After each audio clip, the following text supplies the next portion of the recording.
বাজার বিডি চ্যানেলের পক্ষ থেকে আজকে আমরা চলে আসলাম পাবনা জেলা ঈশ্বরদী থানা ঐতিহাসিক অরণখোলা পশুর হাটে। এখানে এসে আজকে আমরা বিশাল সাইজের একটা গরু দেখতে পাচ্ছি, লাল টকটকা কালারের। আসুন আমরা গরুওয়ালার সাথে কথা বলে বিস্তারিত জানি। আসসালামু আলাইকুম ভাই, কেমন আছেন? ভাই আপনার নাম কি? একরাম ব্যাপারী। বাড়ি কোথায় ভাই? বাড়ি বড় দিকশাইল। তো এই গরুটা নিয়ে আসছেন, এটা কি জাতের গরু? শাহিওয়াল জাতের গরু। বয়স কত আছে ভাই? 2 বছর চলতেছে। এমনি গরুটার দাম কেমন চাচ্ছেন? দাম চাচ্ছি 220। 2,20,000 টাকা। তো দরদামে কি করার সুযোগ আছে? সুযোগ আছে। তো দাম কি উঠেছে কিছু? উঠেছে। তো 2,20,000 দরদামের সুযোগ আছে।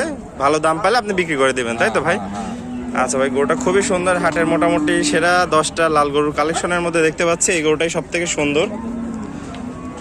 খুবই উঁচা চড়া লম্বা দেখতে পাচ্ছেন দর্শক আপনারা। পাউডারগুলা ভাই আনুমানিক গোশ কত মন হতে পারে? 6.5 মন আনুমানিক হতে পারে। গরু বাজার বিডি চ্যানেলের পক্ষ থেকে আপনাকে অসংখ্য ধন্যবাদ ভাই। আসসালামু আলাইকুম।